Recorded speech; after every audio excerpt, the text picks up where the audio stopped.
Tes. Apakah share screen-nya udah terlihat?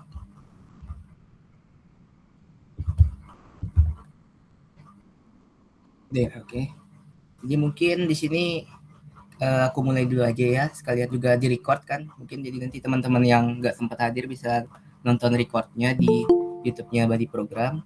Oke, di sini aku ada satu soal yang akan dibahas. Jadi soal ini tuh sudah mencakup beberapa materi dari yang akan diujikan di UAS nanti, mungkin sekitar ya setengah lebih lah. Jadi di sini tuh ada tentang asumsi arus biaya, tentang FIFO, lalu dengan metodenya yaitu pakai perpetual, dan juga di sini kita menggunakan namanya membuat kartu persediaannya, dan nanti dari kartu persediaan ini menjadi dasar kita membuat jurnalnya. Nah, tipe soal ini tuh pernah muncul di soal UAS pengakun di angkatannya 23 kalau nggak salah, angkatannya 23. Oke, jadi di sini kita mulai aja. Di sini ada kasus PT Bukan Aku Yang Mencari Mutu, perusahaan dagang. Dia menggunakan metode FIFO perpetual dalam pencatatannya. Nah, ini adalah transaksinya selama tahun 2025. Nah, bisa kita lihat ini ada beberapa transaksi. Kemudian di sini disuruh yang pertama buat kartu persediaan, yang kedua adalah buat seluruh jurnal transaksi yang diperlukan. Oke, jadi di sini langsung aja. Yang pertama ada persediaan awal barang 100 unit, nilai total 30.500.000. Berarti kita tulis 100 unit dengan total harga 30.500.000. Berarti di sini kita bisa tahu harga per unitnya adalah 305.000. Jangan lupa dimasukkan di balance atau berapa yang masih tersisa di gudang. Itu sama ya, 100 dengan total harga 305.000 dan totalnya itu tinggal kita kalikan.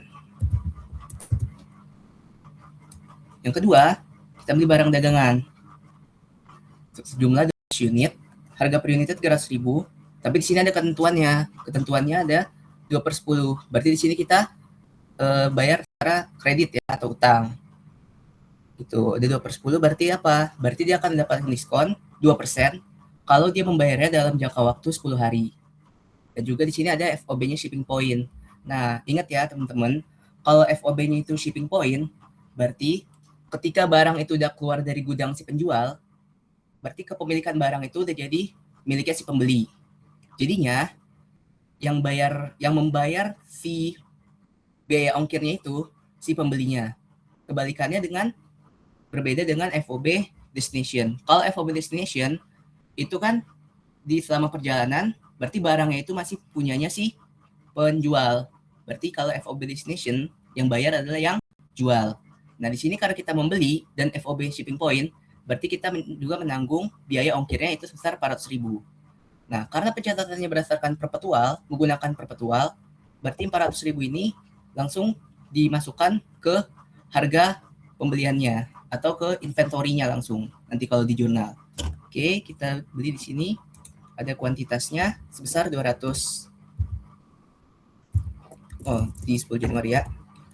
200 kuantitasnya. Nah, harga per unit ya 300.000. Nah, tapi ingat jangan lupa kita harus tambah 400.000 ini.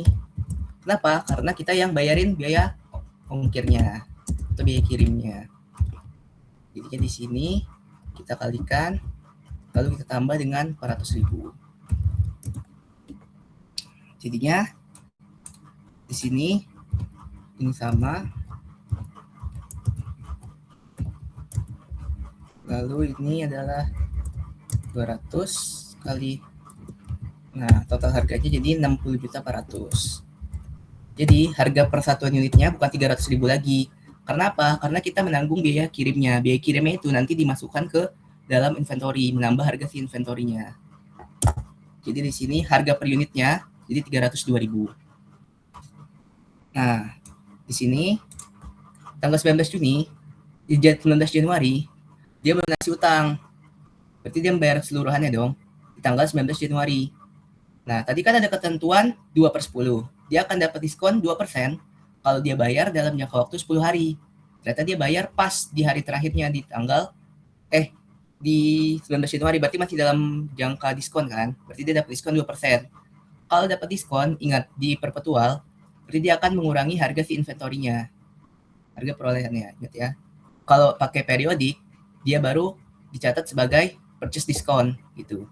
Jadi itulah bedanya perpetual dan periodik ya teman-teman ya. Kalau perpetual itu setiap pencatatan ke inventorinya.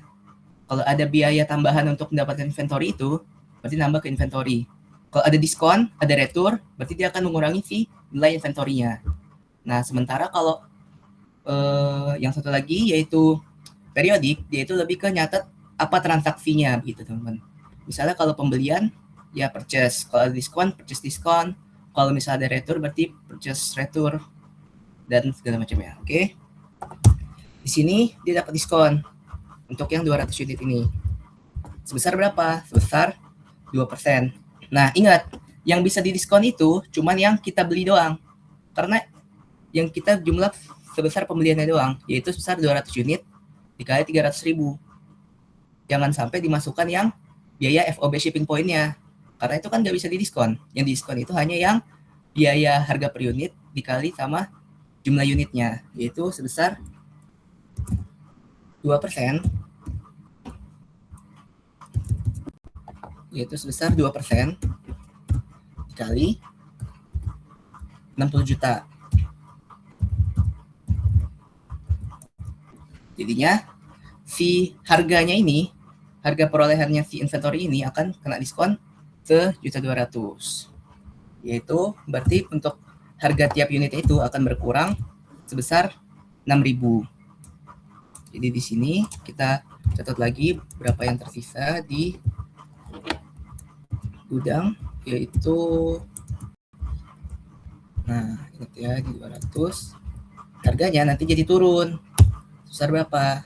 Yang awalnya 302.000 karena dapat diskon jadi turun jadi tambah jadi 296.000 per unitnya.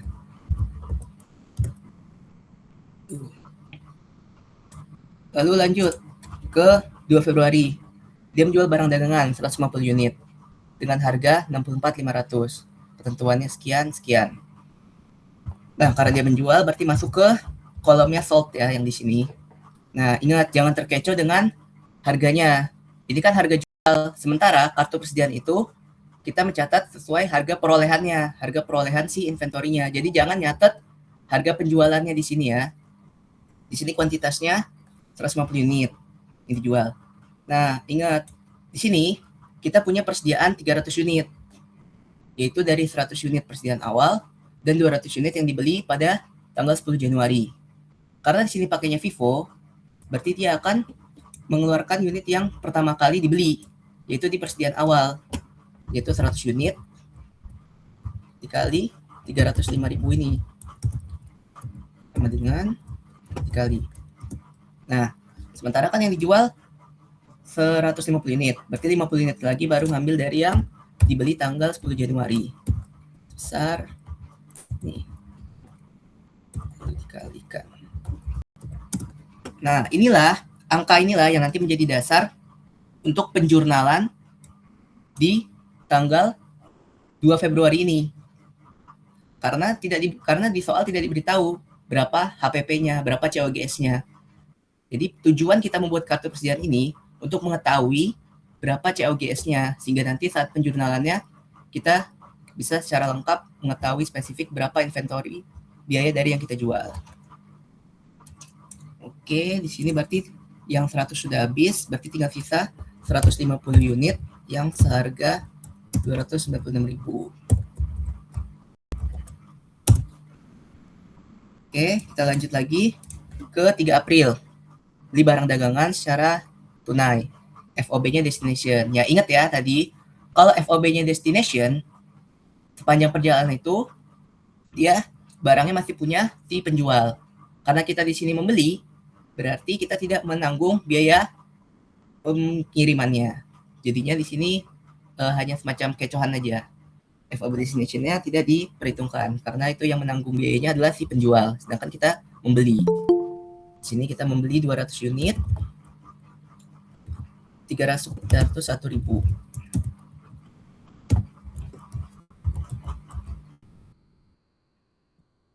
secara tunai. Berarti di sini sisa persediaan kita yaitu sebesar yang ini ditambah sama yang kita baru beli.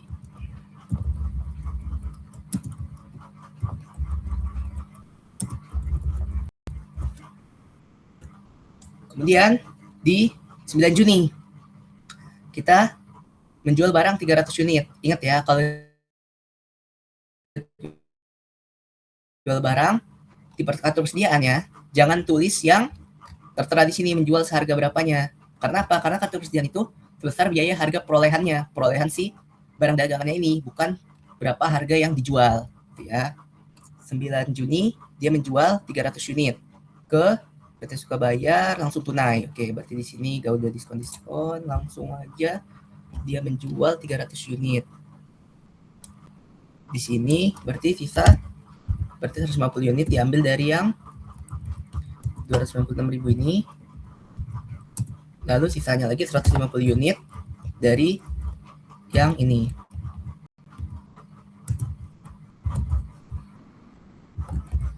Nah, sebesar inilah yang nanti akan menjadi dasar penjurnalan kita untuk tanggal 9 Juni tahun 2025-nya.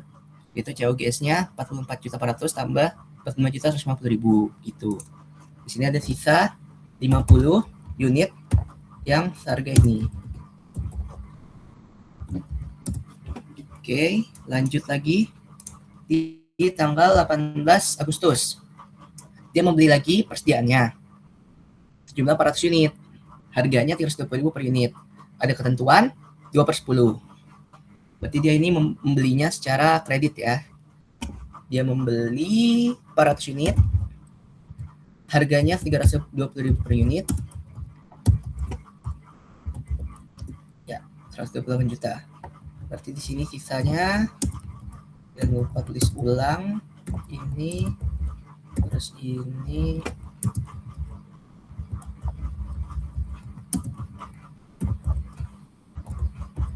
ya 128.000, 128 juta. Oke, lanjut. Di 28 Agustus ternyata dia melunasi setengahnya aja dari persediaan yang dibeli pada tanggal 18 Agustus ini. Nah, kan di sini tanggal 28 ada ketentuan 2/10, berarti dia dapat diskon 2% kalau dia membayar dalam jangka waktu 10 hari, berarti dia masih dapat diskonnya. Diskonnya berapa? 2%. Tapi ingat, yang dibayar cuma setengahnya. Jadinya, dia mendapat diskon 2%, tapi dikali sama setengahnya. Dibagi 2. Nah, sini kan ada 400 unit. Berarti di sini harga tiap unitnya itu berkurang menjadi berkurang 3.200 karena ada dapat diskon. Ini di sini tulis ulang 50 301 ini. Nah, ini ingat 400 tapi harganya jadi berkurang dari 320.000 karena dapat diskon jadi 316.800. Total harganya jadi berkurang di 126.720.000. Nah, lalu yang terakhir 29 Oktober menjual barang dagang sebesar sekian dengan total harga sekian. Oke, berarti sini menjual barang dagang 100 unit ya. Berarti di kolom sold 100 unit dijual. Oh, 100 unit itu berarti 50 berasal dari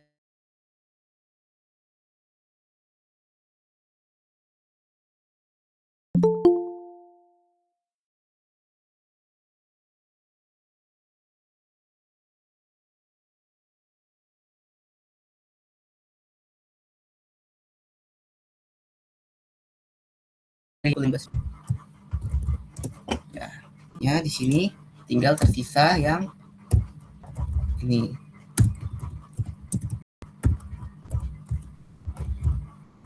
Ya. Ini adalah sisa, ini adalah kartu persediaannya. Nah, yang 4 kenapa gak dibikin kartu persediaannya? Karena itu cuman berkaitan sama utangnya aja ya. Di sini gak ada barang masuk, barang keluar. Jadi tanggal 4 November ini gak usah dibuatkan kartu persediaannya, karena dia bukan barang masuk dan barang keluar, dan juga tidak ada pembelian yang didiskon gitu, sehingga nantinya tidak akan memengaruhi si inventorinya atau harga dari si inventorinya atau COGS-nya nanti gitu. Oke, tanggal 31 ini juga gak bikin karena ini gak berkaitan dengan persediaan, tapi ini berkaitan dengan piutangnya nanti yang akan dibuat saldo cadangannya.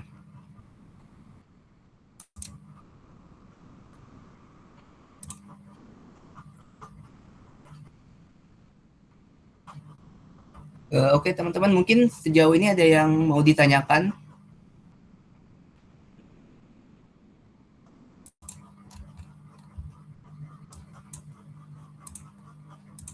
Dari kartu persediaan ini?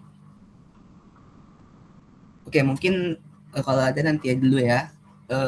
Kita lanjut dulu ke yang pembuatan jurnalnya. Oke, di sini jurnal ya. Kita jurnal yang langsung mulai di 10 Januari.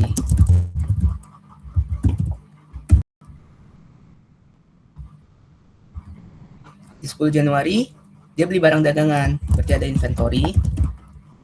Nah, ternyata ada ketentuan 2/10, berarti dia belinya secara kredit. Berarti di sini ada account payable. Besar berapa?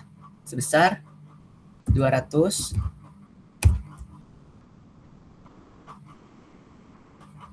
ribu, 200 unit dikali harga unitnya 300 ribu. Berarti di sini dia punya utang 60 juta. Nah, ingat di sini dia ada FOB shipping point-nya. Dia bayarin secara tunai langsung ya, cash. Besar berapa? 400 ribu. Jadi sini sesuai ya teman-teman, inventorinya jadinya 600 ribu tambah 400 ribu, sesuai dengan apa yang ada di kartu persediaan yang kita buat tadi, yaitu sebesar 60 juta 400 ribu. Nah, terus pada tanggal 19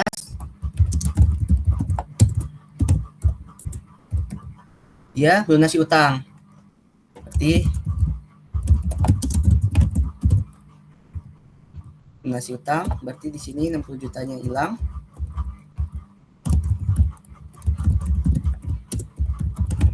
Nah, ingat, dia kan masih di dalam jangka waktu diskonnya. Sebesar berapa? 2% kan, dapat diskon 2%. Jadinya di sini diskonnya itu mengurangi si harga inventorinya nanti 1.200. Jadinya cash yang dia keluarkan tuh gak 60 juta lagi karena dia dapat diskon sebesar 58 juta 800 ribu. Nah, jadi di sini sesuai kan dengan yang ada di sini ya, price-nya 6 juta. Dia akan berkurang sebesar 6 ribu, jadi di sini dia akan berkurang sebesar 1.200.000.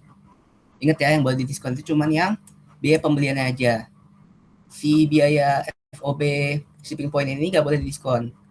Gitu ya. Jadi kalau nanti di total di sini nih, inventory kita tuh seharga 60 juta ditambah 400 ribu dikurangin 1.200.000 atau 59.200. Jadi harga per unitnya itu turun. Jadi udah bukan 300.000 lagi, 302.000 lagi, tapi menjadi 296.000 gitu ya, karena dapat diskon.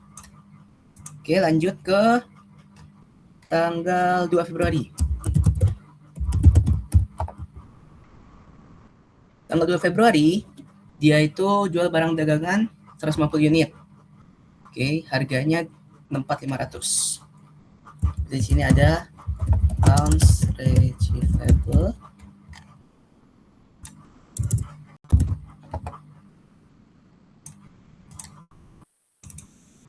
sales revenue. Senilai berapa? Senilai 64.500.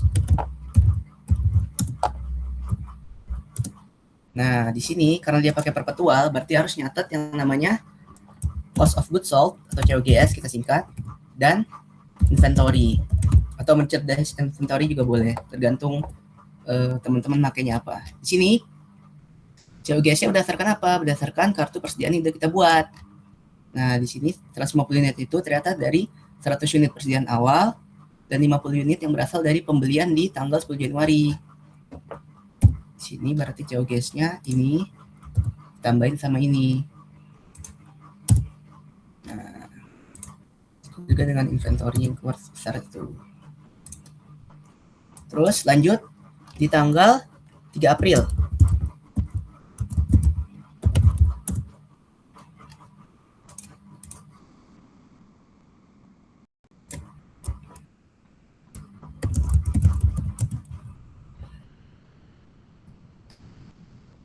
Tanggal 3 April dia beli barang dagangan 200 unit 301.000 FOB destination langsung tunai ya, berarti di sini inventory terhadap cash sebesar berapa? Sebesar 3 April 200 kali 301.000. Ingat ya tadi FOB-nya destination, yang menanggung biayanya itu si penjual, sedangkan kita ini membeli.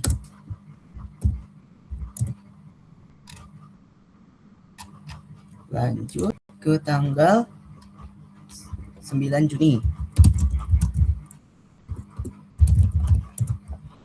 Di sini 9 Juni itu dia jual barang dagangan. Berarti di sini secara tunai, berarti dapat cash. Berarti di sini akan sales revenue sebesar berapa? Sebesar 110.500.000. Terus ini, nah untuk karena ini perpetual, maka dia akan catat COGS dan inventory. COGS-nya berapa? Berdasarkan kartu persediaan itu ini tambah sama ini. Oke, lanjut di tanggal 18 Agustus.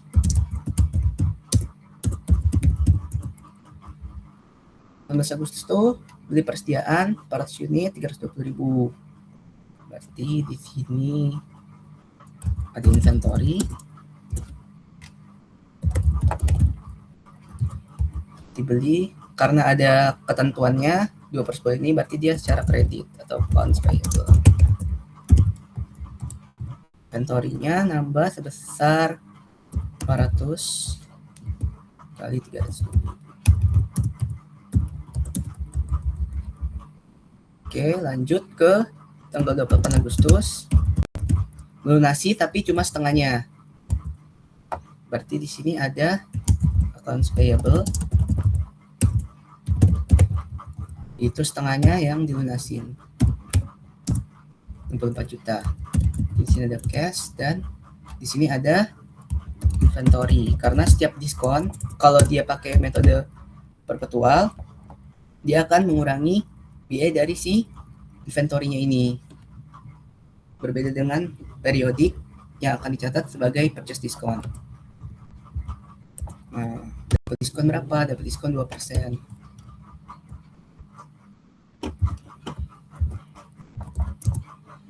Jadi di sini cash yang keluar nggak 64 juta, tapi jadi 62.720.000. Jadi sesuai dengan kartu persediaan yang kita buat, jadinya harganya totalnya berkurang 1.280.000, di mana harga nanti per unitnya akan turun sebesar 3.200. Ini harganya nggak 320.000 lagi, tapi 316.800. Gitu ya. Lanjut ke tanggal 29 Oktober. 29 Oktober jual barang dagangan 100 unit, ketentuan FOB shipping point. Shipping point berarti yang bayarin ada si pembelinya, sedangkan kita di sini menjual. Berarti di sini shipping point-nya tidak diabaikan karena si pembelinya lah yang menanggung biaya kirimnya. Oke, berarti di sini sales accounts receivable terhadap Sini ada sales revenue.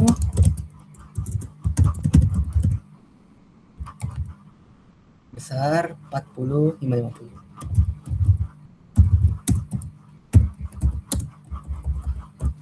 Oke, sini udah. Nah, di sini COGS-nya berdasarkan kartu persediaan yang kita buat di awal. COGS dan namanya inventory sebesar di kartu persediaannya ini tambah sama ini.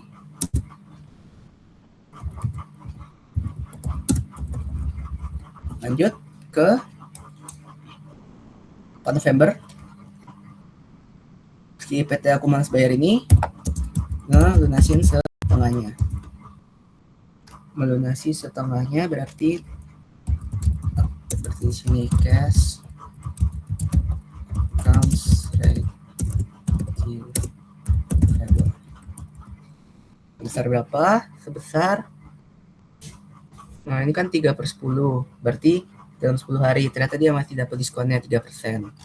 Berarti dapat diskon 3%. Di sini ada sales discount.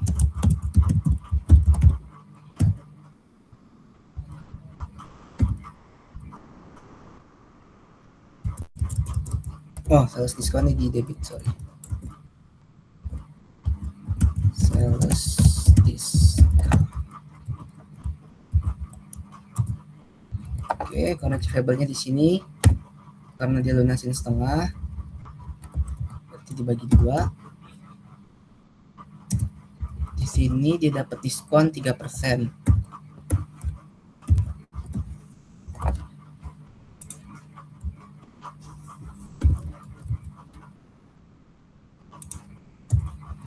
Lalu di sini ada cash yang dapatkan, jadi nggak dapat. Jadi cash yang dapatkan sebesar segini. Oke, sekarang di 31 Desember dia ada saldo piutang. Piutang awalnya itu 50 juta di debit ya. Lalu di situ dia punya AFDA atau saldo cadangannya itu senilai 10 juta di kredit. Nah, 10 juta.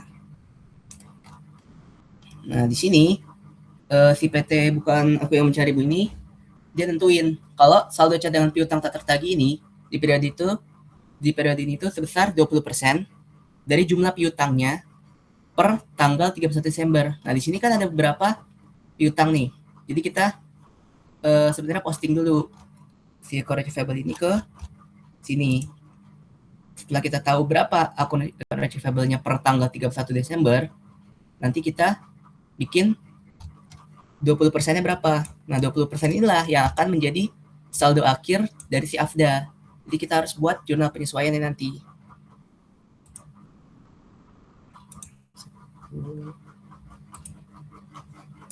Oke, yang pertama, di sini ada core achievable di tanggal 2 Februari ya. Di sini 64.500.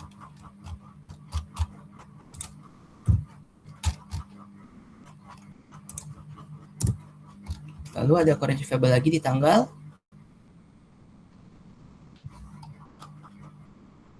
ini ya, tanggal 29 Oktober 40.550. Sebesar ini. Lalu ada core achievable lagi di tanggal 4 November. Ya. Nah, setelah kita totalin, ternyata core achievable per tanggal 31 Desember itu sebesar 134.775.000. Sementara nih, kita mau bikin AFDA-nya itu, atau allowance for the vulcan-nya itu 20% dari total core achievable tertanggal 31 Desember. Jadinya ini harus 20%-nya dari si ini. Nah, ingat ya. Nah, berarti di sini kita harus buat jurnal penyesuaian. Penyesuaian sebesar apa? Sebesar AFDA-nya, saldo AFDA akhir dikurangi saldo AFDA awal. Nah, jadinya di sini tanggal 31 Desember itu kita buat jurnal penyesuaian yaitu bad debt expense terhadap Mazda ya. Allowance for the full count. Sebesar berapa? Sebesar yang ini. Itu jurnal penyesuaiannya. Oke. Baik teman-teman, mungkin sampai sejauh ini ada yang mau ditanyakan?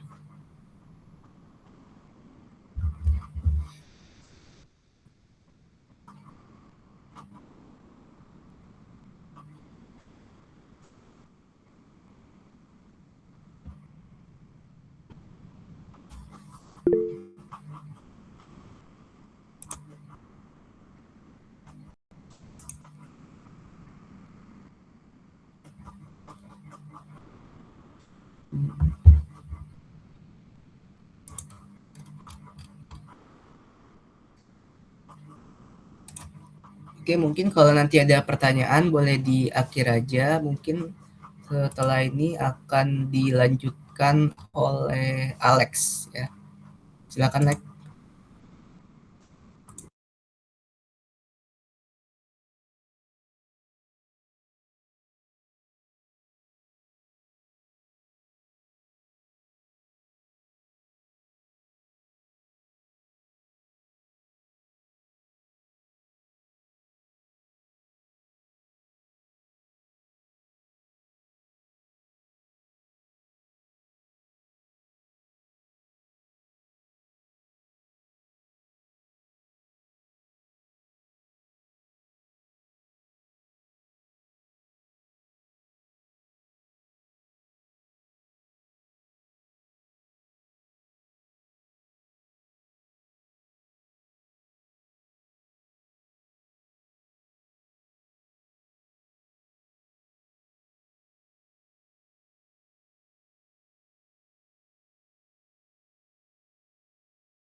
Itu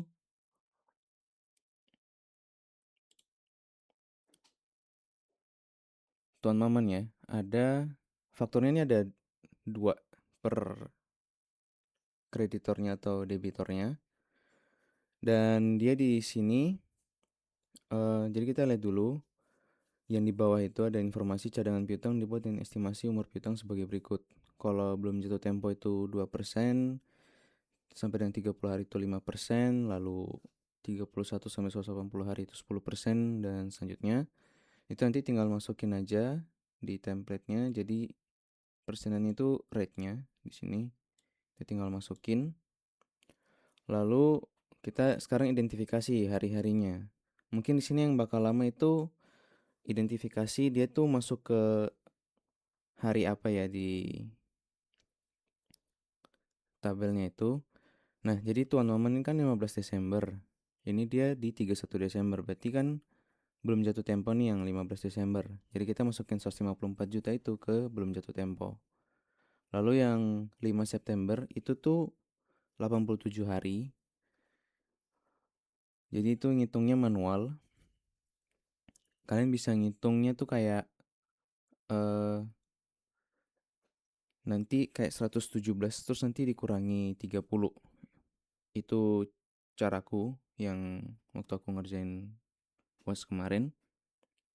Nah, 87 hari ini dia masuknya di 31 sampai 180 hari. Lalu lanjut ke UD Indah yang tanggal 20 Oktober itu tuh dia 42 hari. Jadi masuknya itu ke sini 294 juta. Terus yang satunya juga 149 hari. Jadi dua-duanya tuh masuk ke sini, makanya nanti ditotalin jadi 294 juta. Total dari 245 sama 49 juta. Lalu yang udah Nugrah, di sini udah Nugrah tuh informasinya 4 Mei sama 4 Maret, 70 juta sama 35 juta. Nah, Kalau yang 4 Maret itu kan dia 272 hari. Terus yang 4 Mei itu 211 hari. Dia di range sama di 181 sampai 360 hari.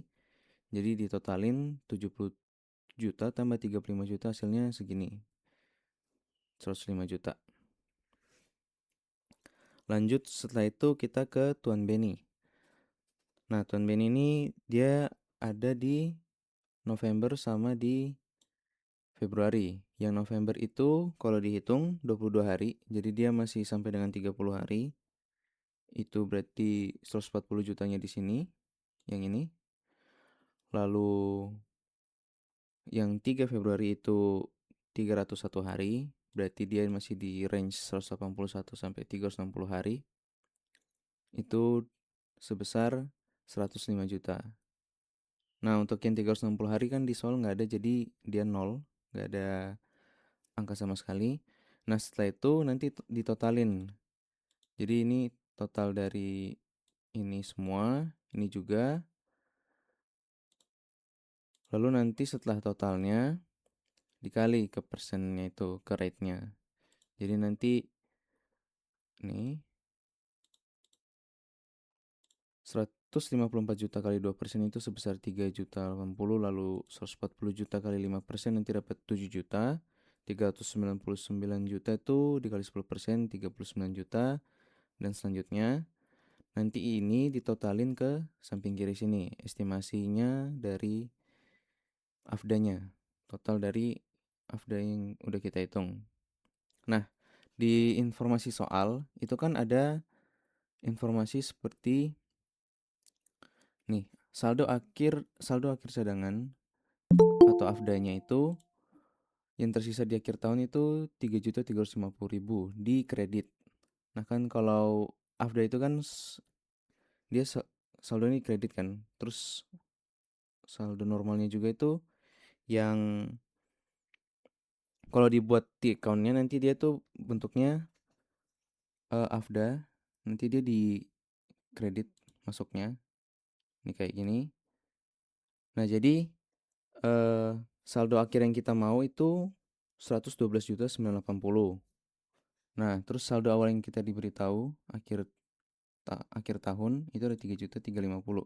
Berarti kan masih kurang 109 juta kan kalau dikurangi. Jadi nanti diminta juga untuk journal adjustment-nya. Itu tuh journal adjustment-nya jadinya bad debt expense pada allowance for doubtful account. Jadi di sini 109.630.000. Nah, ini gimana kalau misalnya dia di debit? Berarti kalau misalnya saldo awal AFDA-nya itu di debit, nanti jadinya tuh dia ditambah. Jadi kalau di account tuh nanti kayak eh ini misalnya di sini debit. Oh, maaf, ini hanya melihat sebentar.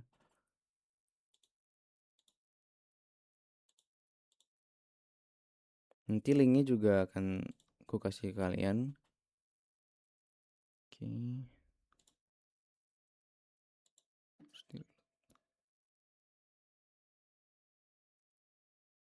Nah, ini kalau misalnya dia debit nanti di account tuh kayak gini.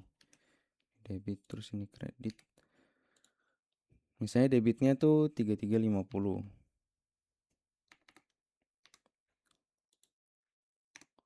Nah, terus yang kita mau kan di akhirnya tuh sebesar 112 ini kan. Nah, biar dia bisa jadi ini berarti nanti kreditnya itu berapa? Ini tambah ini. Nah, jadinya ini kalau misalnya AFDA-nya itu di debit. Tapi di sini dia di kredit, jadi nanti kayak dikurangin aja. Kalau dia di debit berarti nanti ditambah karena logikanya kan mereka tuh counterbalance kan, jadi akan saling mengurangi. Makanya di sini jadinya 112.980. Oke, ini untuk yang soal AFDA dan juga piutang usaha. Oke, kita pindah ke yang rekonsiliasi bank. Nah, jadi di sini kayaknya kalau rekonsiliasi harusnya aman. Cuma biasanya yang aku lihat orang-orang itu nggak, yang bikin salah tuh biasanya karena nggak teliti, dan juga biasanya kan kalau kita udah di soal itu tuh kita pusing kan karena tulisannya tuh gini semua, agak tebal, terus eh kayak banyak gitulah yang harus diproses. Nah, jadinya biasanya tuh kalau aku catat dulu buat tabel itu nanti, terus aku catat dulu dia nomor satu tuh bahas apa. Nah, nomor satu ini kan cek yang telah diterbitkan oleh perusahaan kepada supplier perusahaan tetapi belum dicairkan. Nah, ini berarti ada outstanding check.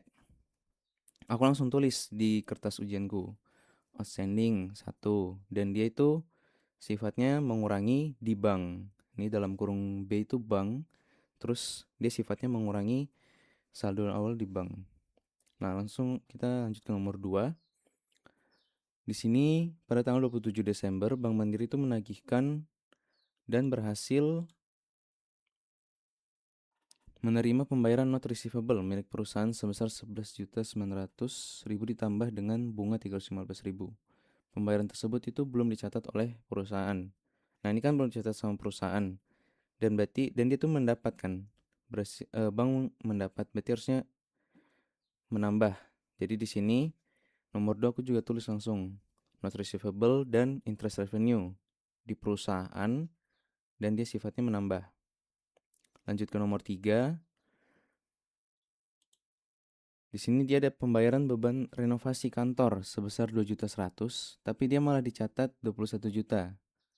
Jadi di sini ada overstatement, dia catatnya terlalu besar dan harus diperbaiki. Itu kan dia kebesaran nih catatnya. Jadi dia menambah uangnya perusahaan karena harusnya yang dicatat 2.100.000 tapi dia malah catat 21 juta. Nah, itu yang dikoreksi sebesar berapa itu nanti 21 juta kurangi 2.100.000, nanti 18.900.000 di sini. Nah, langsung dicatat aja nomor 3, dia tuh error di perusahaan dan sifatnya menambah. Lalu nomor 4, di sini dia menerima cek atas pembayaran jasa pembersihan gedung sebesar 29.400.000.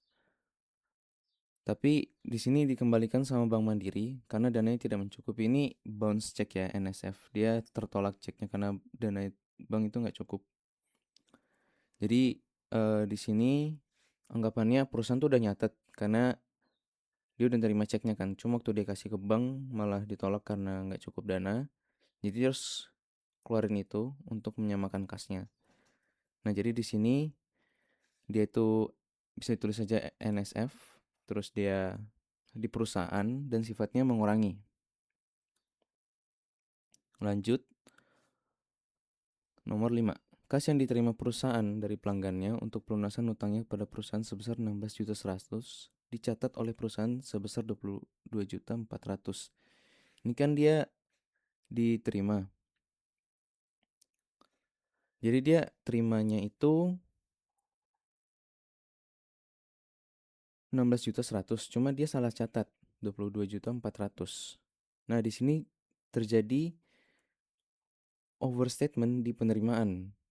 Nah, jadi harusnya tuh dia kan terimanya 16.100.000, cuma dia kelebihan nih catatnya. Karena dia kelebihan catatnya berarti kan harusnya dia terimanya lebih dikit kan. Nah, itu makanya nanti jadinya minus untuk sifatnya. Jadi di sini juga error di bagian perusahaan dan sifatnya mengurangi. Terus nomor 6, terdapat setoran perusahaan ke Bank Mandiri pada tanggal 13 Desember 2024 sebesar 70 juta belum muncul di Bank Mandiri sampai dengan 31 Desember. Nah, ini dia itu deposit in transit. Jadi bank udah nyatat kan untuk setoran ininya. Perusahaan udah nyatat. Terus ini bank belum catat karena emang belum sampai ke banknya sampai tanggal 31 Desember. Nah, jadi dicatat di bank itu nanti deposit in transit. oleh bank dan sifatnya menambah untuk yang ini. Selanjutnya, nomor 7, beban administrasi bank bulan Desember. Jadi ada beban administrasinya itu sebesar 945.000 dan imbalan bunga deposito sebesar 2.310.000. Belum dicatat sama perusahaan. Nah, jadi di ini dua-duanya POV-nya dari perusahaan, ada charge untuk tujuannya, ini ada charge sebesar 945.000, lalu ada interest revenue sebesar 2.310.000. Interest revenue-nya menambah, charge-nya mengurangi.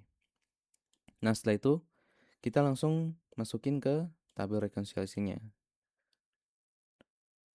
Jadi dicatat dulu saldo awalnya itu seberapa.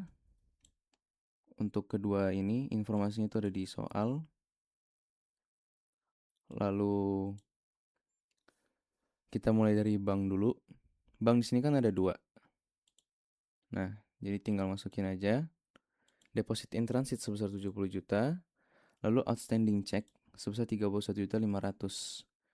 Nah, terus di ujian itu biar kalian nggak kelewat, nanti tinggal dikasih centang aja, atau di sini aku case-nya ngasih warna hijau di sebelahnya. Kita udah masukin yang punya bank. Nah, setelah itu kita masukin yang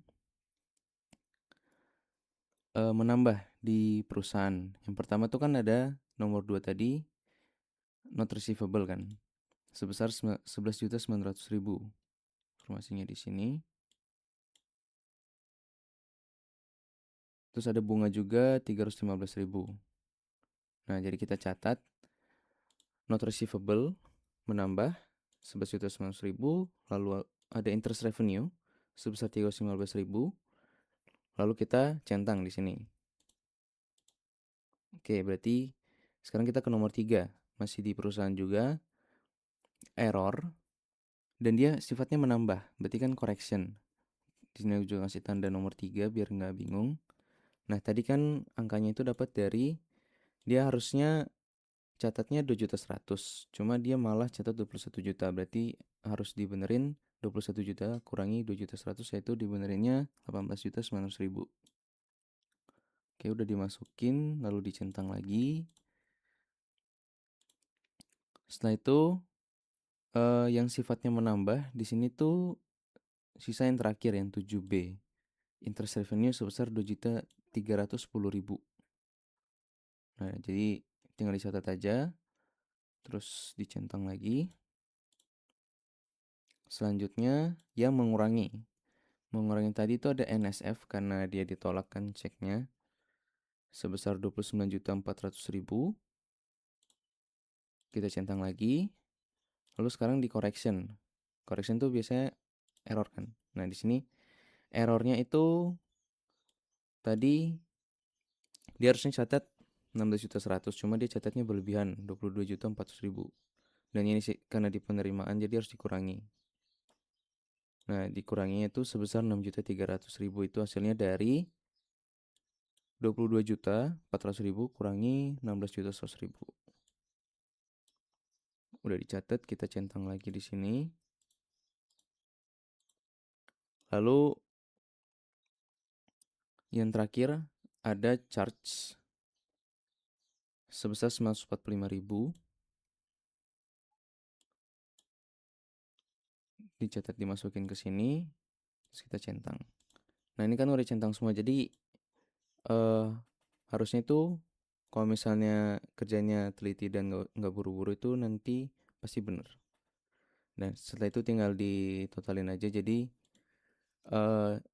ini saldo awalnya itu ditambahin semua ini yang add, lalu dikurangin semua yang less, nanti dapat 378. Lalu setelah itu yang bank juga tinggal sama, saldo awalnya ditambah semua yang add, lalu dikurangi yang less. Oke, terus disuruh bikin jurnal. Di sini aku bikinnya ada 2. Kalau misalnya kalian mau satu-satu untuk setiap transaksinya atau setiap nomor. Jadi kan dia nerima cash yang untuk nomor 2 ya. Dia nerima cash sebesar 12.215.000 itu dari notes receivable 11.900.000 sama interest revenue sebesar 315.000. Lalu yang selanjutnya ada cash pada office renovation expense.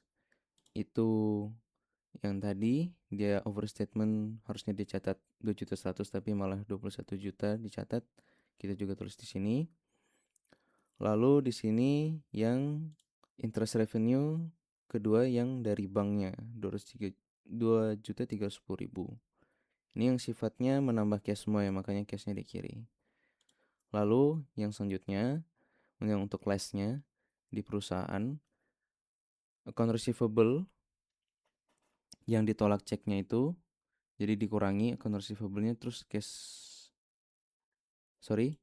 dikurangi cashnya terus account receivable-nya nambah karena belum menerima cashnya itu. Lalu selanjutnya yang error di sini 31 Desember itu dicatat juga account receivable dari PT Giga yang dia tadi error ini. Cash yang diterima dari perusahaan dari pelanggannya PT Giga. Nah, itu dicatat 6.300.000. Lalu service charge expense dia juga 145.000. Nah, kalau dari dosenku di semester 1 kemarin dia sarannya tuh lebih baik dicatat gini biar lebih cepat juga lebih gampang. Di sini kan kalian harus nulis cashnya 3 kali kan. Terus untuk kuranginnya juga 3 kali. Nah, kalau digabung itu nanti jadinya gini. Jadi kalian tinggal tulis aja dulu notes receivable-nya, interest revenue-nya. Interest revenue di sini digabung ya. Hasil dari yang ini sama ini. Yang transaksi 7B sama 2. Terus setelah itu office renovation expense-nya sebesar 18.900.000. Nah, nanti tinggal ditambahin aja cash. Jadi nulisnya sekali aja biar lebih cepat. Lalu setelah itu di sini juga aku singkat-singkat untuk tulisan AR-nya. Jadi tinggal tulis saja AR dari Viva, terus AR Giga, sama ada service charge expense, terus pada cash. Ini kemarin aku juga tulisnya nih nggak pakai bank juga aman. Terus setelah itu tinggal ditambahin aja cashnya. Jadi nulisnya tinggal sekali. Itu untuk yang rekonsiliasi bank, rekonsiliasi kas di bank. Oke, setelah itu mungkin yang 3A. Ini soalnya petty cash, jadi kayaknya lumayan cepat makanya juga bobotnya kecil. Di sini kan dia sistemnya itu pakai impress fund. Dia itu nggak dicatat sampai diisi ulang lagi, sampai di sini nih pengisian ulang lagi. Nah, jadi di sini kalau impress fund itu dia lebih gampang ya karena yang ditulis tuh cuma waktu awal sama yang terakhir waktu pengisian ulang. Jadi di sini tanggal 3 Januari 2024 itu membuat petty cash sebesar 7 juta nih, sebesar 7 juta di sini informasinya. Jadi tinggal ditulis saja petty cashnya nambah, terus cashnya berkurang jadi cashnya di kredit, petty cashnya di debit. Karena dia itu transaksinya nggak ditulis sampai pengisian ulang berarti transaksi-transaksi yang tanggal 7 Januari, 10 Januari sama 15 Januari ini tulisnya aja langsung no entry. Nah, nanti waktu pengisian ulang baru dicatat. Nah, ini catatnya berurutan. Jadi yang tanggal 7 Januari itu pembayaran biaya kurir dan jasa angkut pengiriman barang sebesar 4.200.000. Di sini delivery and freight out expense. Lalu yang tanggal 10 Januari konsumsi rapat sebesar 1.575.000. Ini biasanya masuknya tuh ke entertainment atau meeting expense. Setelah itu ada pembayaran air, ini utilities expense. Ini waternya juga bisa nggak dipakai kalau mau. Setelah itu di 16 Januari terakhir saldo kas di tangan itu ada 280.000. Nah, itu ada kelebihan kas 35.000. Jadi, kalau kelebihan cash over and short-nya itu di kredit. Tapi kalau kekurangan cash over and short-nya itu di debit. Nah, ini kan dia kelebihan, jadi dia di kredit. Terus setelah itu tinggal catat cash-nya. Sebenarnya kalau nggak dikasih tahu kelebihan kasnya juga bisa. Jadi di sini nanti kalian tinggal tambah semua ini, terus kurangi ini. Ini rumusnya juga udah aku taruh di sini. Tambah semua ini terus kurangi yang cashnya, itu nanti juga dapat 35.000. Gitu. Oke, mungkin untuk soal UAS 2024 untuk angkatan 24 udah sampai di sini pembahasannya. Apakah ada pertanyaan?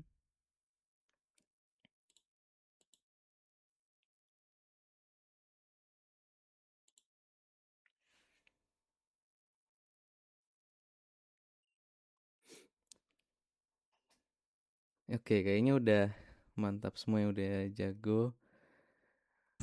Paling Aku tambahin dikit lagi yang ya soal 4 coba. tambah Ke Richard. soal 4 yang tadi. Mungkin ini sedikit tambahan dariku aja.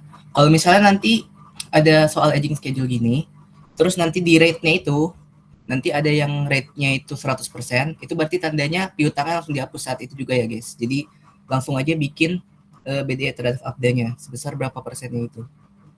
Jadi misalnya nih di rate ini kan ada yang 2%, 5%, 10%, 30% dan 50%. Nah, misalnya nanti di soal itu ternyata rate-nya nggak segitu, tapi misalnya nanti ada yang rate-nya itu langsung 100%. Berarti nanti itu langsung aja dihapus karena dia sudah dianggap tidak akan pernah lagi, jadi dihapuskan aja langsung gitu.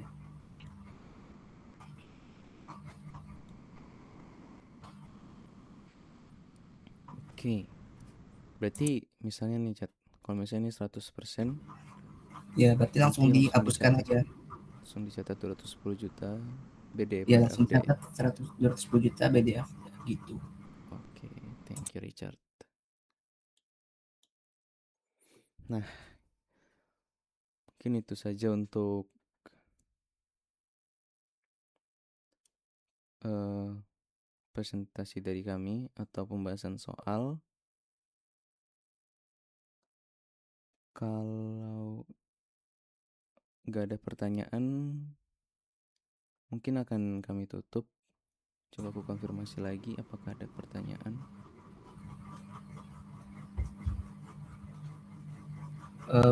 Nanti untuk link dan juga Excel yang tadi nanti akan kita kirim ya. Terus nanti kalau untuk recordnya sendiri bisa ditunggu di YouTube-nya Batik Program ASP. Oke.